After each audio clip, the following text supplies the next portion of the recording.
Welcome to The Reset, a weekly dispatch of experiences and takes on performance and modern care. For the athlete, the practitioner, and the thinker, we break down recovery, health, and performance systems to reshape the conversation around wellness.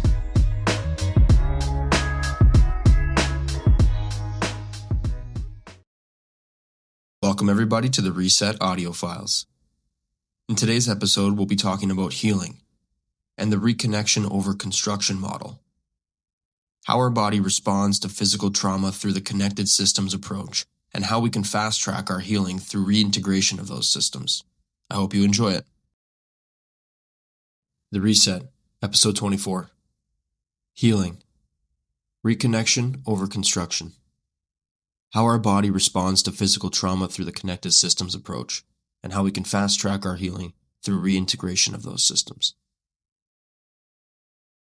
We often treat healing like rebuilding, stacking bricks, fixing cracks, restoring what was broken. But healing is less about construction and more about reconnection, remembering how our systems communicate and regaining the trust between those parts. No one teaches us how to listen to our bodies. We learn how to fix them, strengthen them, push them, but not how to hear them. When something breaks, a bone, a ligament, a promise we made to ourselves, our instinct is to rebuild, regroup, to patch the crack, to fill the space and move on. But the body doesn't work that way. Healing isn't about stacking bricks or sealing gaps. It's important, but mostly, it's about remembering how to communicate again. Injuries interrupt connection. Not just between tissues, but between the body and the brain, the mind and the meaning we assign to the pain. When you're injured, you don't just lose function, you lose trust. The part no longer feels like you. That needs reconciliation. Because of that process, healing can only happen when the body and the mind start speaking again. When the messages of pain, tension, or limitation stop feeling like enemies and start sounding like a conversation again. The same goes for the human condition. We disconnect from ourselves to survive, from our emotions, from our needs, from our boundaries. Healing, physical or otherwise, is the process of turning the lights back on in the forgotten rooms. So maybe the real question isn't, how do I rebuild? But rather, what do I need to do in order to reconnect?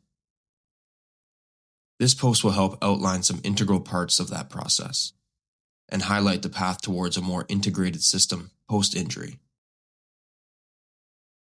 Connective tissue, the web that holds us together. In layman's introduction to fascia, we can understand this. Underneath your skin lies one of the most intelligent systems in the body, the fascia, a continuous web of connective tissue that wraps around every muscle, bone, nerve, and organ. Fascia doesn't just hold things in place. It connects them, figuratively and literally.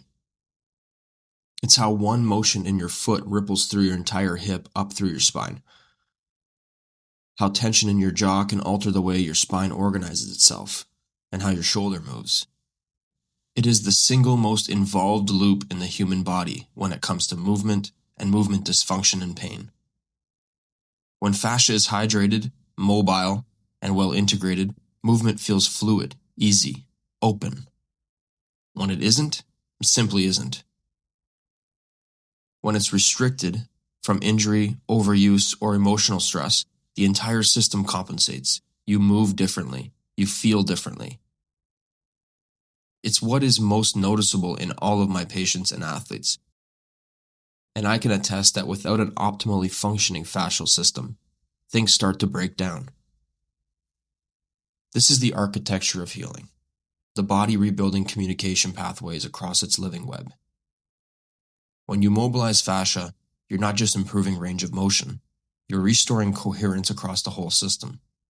It's why a mobility routine can sometimes feel like an emotional release. The same tissue that holds posture also holds memory. So when we work to heal, What are we really doing? We are reweaving connection, cell by cell, breath by breath. How the fascia works. In more technical terms, fascia is densely innervated and connected to the nervous system. Systematic reviews and scientific dissections have proved that deep and superficial fascial lines contain nerve endings, sympathetic fibers, and branches of the nervous system that connect multiple segments of the body. Some regions have higher levels of innervation than others, which would lead to either higher capacity for feeling or sensing information, higher capacity for neuromuscular connection and movement, or both. For example, the thoracolumbar fascia in the mid to low back is found to have significantly higher nerve innervation compared to other regions of the body. This could suggest why most commonly reported pain levels stem from that area. Fascia and its nerve endings penetrate skeletal muscle, organs, joints, all providing support to the entire system. Being rich with what are called nociceptive nerve endings would only make sense, as they are responsible for picking up on possible faults and loss of integrity or danger. We can only think that because of this vast integration in the entire body, that the fascial system is more than just a passive organ, which is what it was once considered, and more of a living, adapting organism that can be influenced by our efforts when training and recovering. This branches into the topic of fascial meridians, something myself and other select types of practitioners utilize in our treatments regularly. With their connectedness throughout different systems in the body and through different movement patterns, their inclusion of vast networks of neural and vascular structures, it has the potential to influence how we feel and store energy or pain, and should always be considered when healing or improving performance. Implications for mind-body connection and performance and healing. Fascia is a pathway of communication. Because fascia is innervated and contains mechanoreceptors and sensory endings, it doesn't just hold things together mechanically. It sends information. This means that when you talk about listening to the body, you can meaningfully reference fascia as a part of that listening system. The brain and the body are deeply linked via fascia. The research supports the idea that mechanical changes in fascia, i.e. tension, restrictions, and movement patterns, can potentially influence neural signaling and the autonomic nervous system. This alone creates a very stable scientific foundation for all my previous philosophical links between body memory and emotion and physiology. And it shows that not only should we treat the physical ailments of the human, but we must consider the actual human being affected by them as well. Healing involves reconnection of these systems. Instead of viewing healing as fixing muscle or joint in isolation, you can position it as restoring the continuity and communication of the fascial network, nervous system, and resulting body awareness. Mobility, manual therapy, and movement matter. Because fascia responds to mechanotransduction, aka tension, shear, and stretch, and can change in structure, i.e. densify or stiffen, under construction and restriction. Targeted movement, mobility, manual interventions have a biological basis, but preventative and integrative models must be supported. Fascia's role in the whole body regulation, neural, immune, vascular, supports the angle of preventative, human-centered performance model. Not just treating injury, but optimizing the system to communicate and become resilient once again. This is the only way to create long-term change within the body. I use the analogy of deleting an old virus-ridden program on a computer and replacing it with a new one. We look at the body, and we can conclude that there's two steps. Time plus therapy, or healing tissue and unlearning faulty patterns through treatment. And time plus reprogramming, downloading new, more efficient patterns through movement. If we do the first but not the second, we end up relearning old faulty patterns because they're the default. And if we do the second without the first, we end up building on a poor foundation and run the risk of developing compensatory movements around the issues that we've ignored.